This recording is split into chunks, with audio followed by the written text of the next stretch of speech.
जेठ महीने की भीषण गर्मी थी। दोपहर के 3 बज रहे थे। पूरा गांव गर्म हवाओं से तप रहा था। शांता देवी के घर में नई नई आई तीनों देवरानियां अपने कमरे में बैठी पसीना बहा रही थीं। उफ, ये कैसी जगह है। कमरे में एसी तक नहीं है। सच में मैं तो बिना एसी के सो भी नहीं सकती। मुझे तो लग रहा है मैं पिघल जाऊंगी। कुछ करो यार। याद है शहर में जब गर्मी लगती थी तो हम सीधे स्विमिंग पूल चले जाते थे और फिर घंटों पानी में मस्ती करते थे।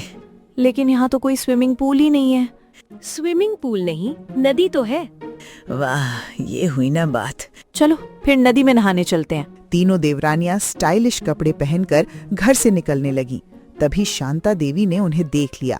अरे बहुओं, इतनी धूप में कहाँ जा रही हो? माँ जी, बहुत गर्मी है, नदी में नहाने जा रहे हैं। क्या? नदी में? हाँ माँ जी। तुम लोगों का दिमाग खराब हो गया है क्या? देवरानी जी, गांव की नदी में ऐसे नहीं नहाते। लोग क्या कहेंगे?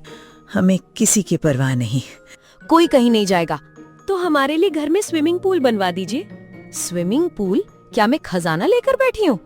सास ने मना कर दिया, लेकिन तीनों देवरानियां कहाँ मानने वाली थीं। पीछे वाले दरवाजे से निकलकर सीधा नदी पहुँच गई। वाह, कितना ठंडा पानी है। अब आया मजा। स्विमिंग पूल से कम नहीं है।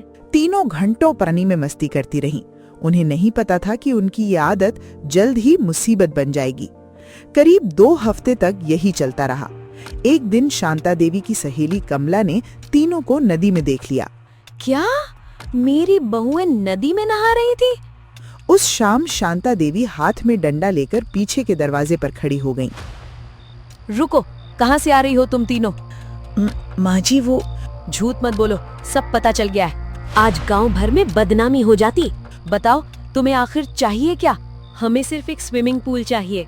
बस, फिर कभी बाहर नहीं जाएंगे। बहुत सोचने के बाद शांता देवी मान गईं। कुछ दिनों बाद घर के पीछे एक छोटा सा स्विमिंग पूल बन गया। ये हुई ना बात। अब मजा आएगा। अब रोज पार्टी होगी। शुरुआत में सब ठीक चला, लेकिन धीरे धीरे तीनों देवरानियों के दिमाग में एक नया आइडिया आया। अगर हम लोगों से पैसे लेकर यहाँ नहाने दें तो? वाह, सिर्फ 100 रुपये प्रति व्यक्ति। अगले ही दिन घर के बाहर बोर्ड लगा दिया गया। 100 रुपए में स्विमिंग पूल का मजा। देखते ही देखते गांव के लड़के लड़कियां आने लगे। पूल भर गया और पैसे भी। आज 2000 रुपए कमाए, कल 3000 कमाएंगे। मजा आ गया। लेकिन उनकी खुशी ज्यादा दिन नहीं चली।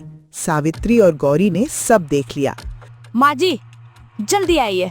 अब क्या हुआ? देखिए आपकी बहुओं ने क्या कर दिया। शांता देवी ने देखा बाहर के लोग पूल में नहा रहे थे और उनकी बहुएं पैसे गिन रही थीं। बस, बहुत हो गया। माँ जी, हम तो बस। चुप, मैंने तुम्हारे लिए स्विमिंग पूल बनवाया था। धंधा करने के लिए नहीं। तभी तीनों बेटे भी वहाँ पहुँच गए।